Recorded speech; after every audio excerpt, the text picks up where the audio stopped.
Sveiki visi Lietuvos StarCraft 2 mėgėjai. Ir taigi vėl grįžtu aš po šiokios tokios pertraukėlės komentuoti StarCraft 2 kovų.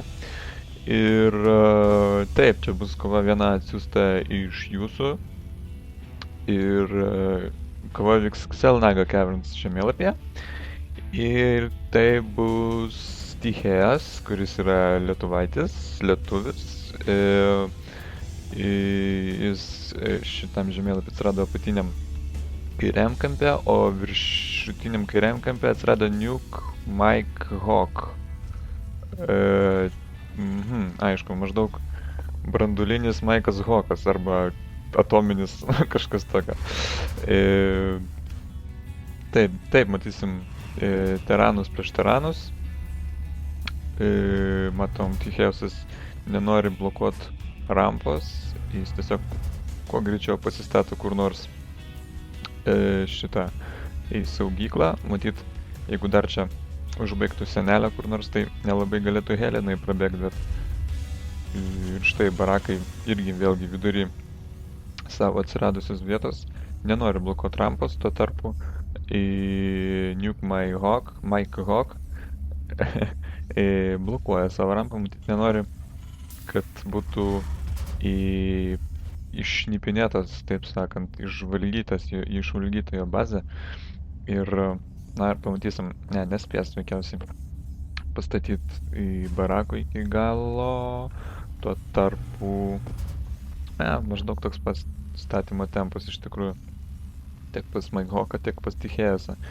Ir taip, matom, vyksta darbininkų persekiojimas. Matom, Nuke Mike Hawk jau turi dujas, tuo tarpu savo ruožtu Stichėjusas jų dar neturi ir nežinau, matyt, va štai, pradės statytis.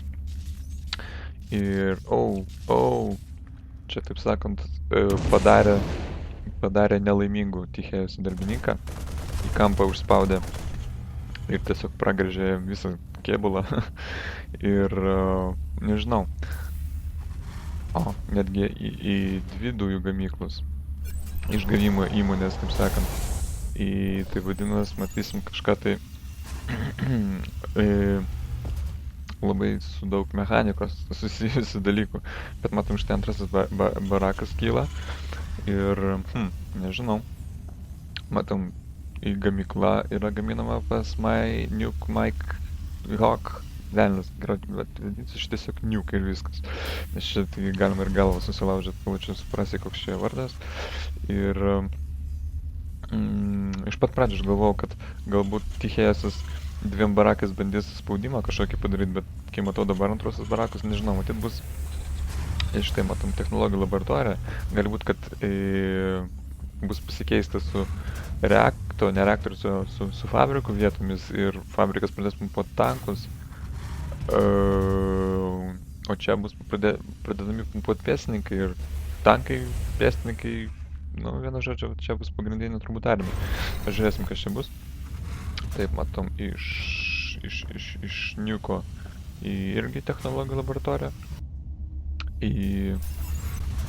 Matom, kas čia vyksta, šnipinėjimai. Pėstininkai ima žvalgybinius bokštus.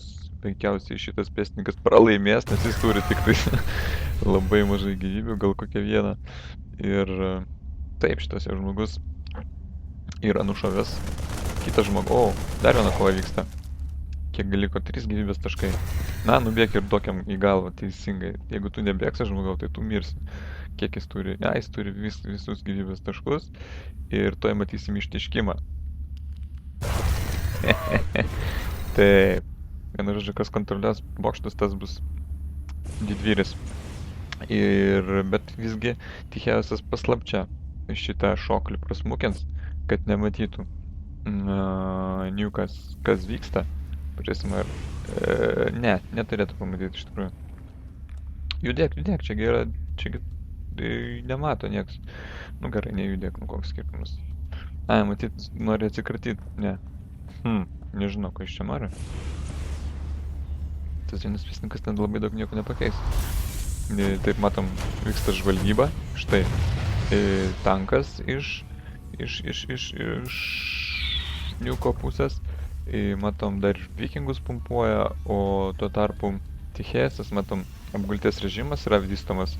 Iš vieno barako yra vystomas stimuliacinis paketas, o čia pumpuojami kareivėliai.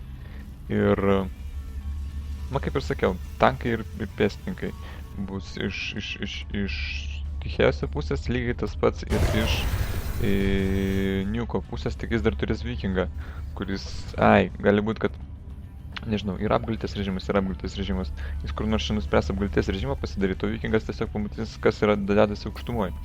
Ir,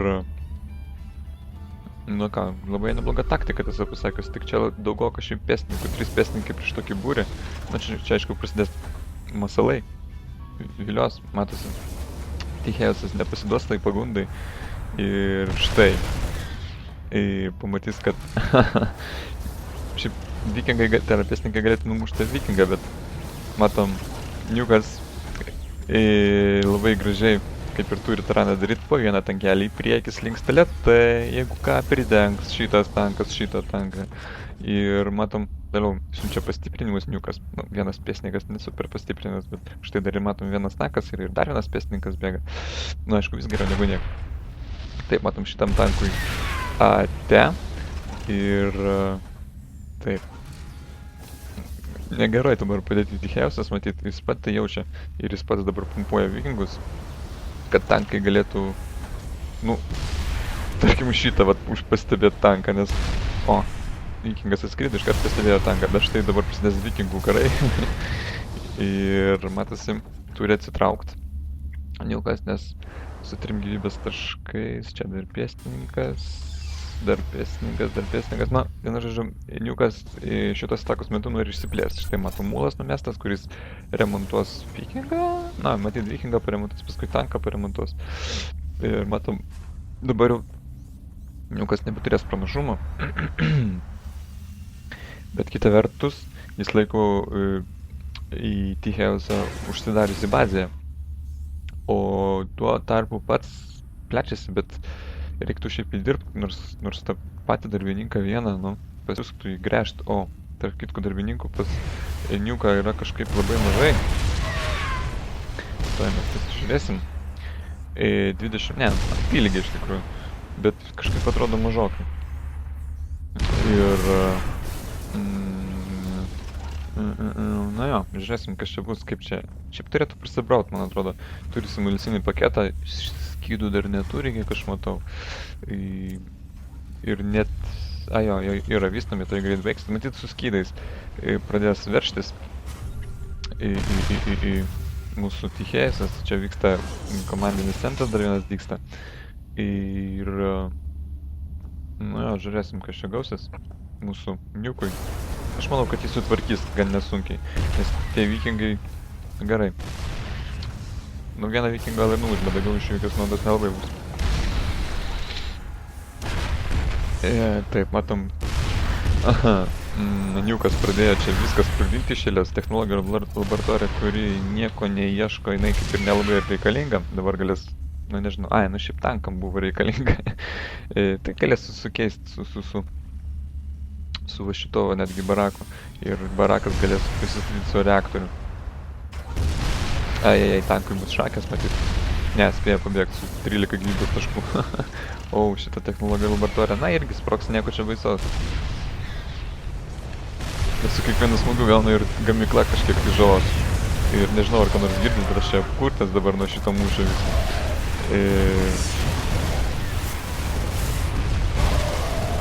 Reik matyt man Master Volume susimažinti. Kaip ir sakiau, čia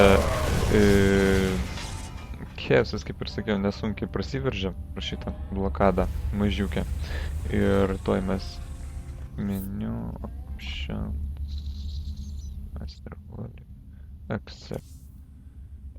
Taip, toliau tęsim mūsų mūšim, nes ten galima iš tikrųjų išprotėti nuo tų garsų visų. Bent jau man čia sausinėm sėdint iš pačio ryto. Taip, matom, 2 reaktoriai atsirado ant 2 barakų, vadinas, pumpuosis kareivukai kaip tik gali greičiau ir kaip tik gali daugiau. Šitas pėstininkas matyt žus. Matom, iš niuko pusės pėstininkai neturi skydų, bet ne, net ir nėra vystomi. Ir tik dabar yra vystomas stimulacinis paketas. Ir, nežinau, kokie čia taktai. Maradieriai. Maradieriai ir pėstininkai, ne? Ir dar tankai. Jo, žiūrėsim, kas čia gausis. Man atrodo, kažkaip tais, kad ir darė spaudimą niukas, bet jis... Nu, jis absoliučiai niekiek neįsiveržia į priekį su to spaudimo dėka. Nežinau, negerai kažkaip. Viskas lyg ir buvo gerai, bet kad, gerai pasistatė bazę, bet, jis nesintė pėstininkų. Kas yra negerai. Ctrl M, disable music, ne. Ctrl names, gerai, tarkim Ctrl names. Aš jau neatsimenu, kokie čia ką daro. Ctrl A. Army supply, armijos matom vienodos ir darbininkų kiekis šiek tiek vienodas ir aš sakau dėl to ir keista. Darė spaudimą niukas, bet iš to spaudimo jis nieko nepasipelnė. Kas manyčiau yra šiek tiek kvaila. Matom dabar ne vienas priešininkas nesiruošia pult ir kaip tik ant mano žodžio T-House'as užpuolė. Čia kaip tyčia, nepuolė.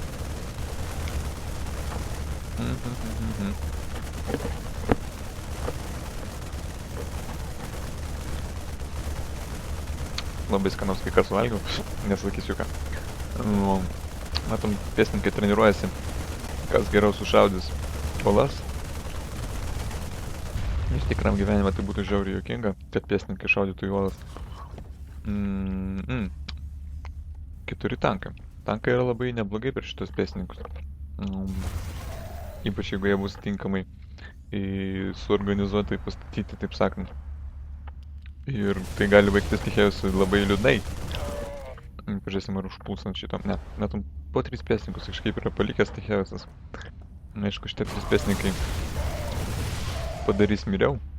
Ir toj matysim, 2 tankai prieš 4 tankus. Ei, ką jūs darot?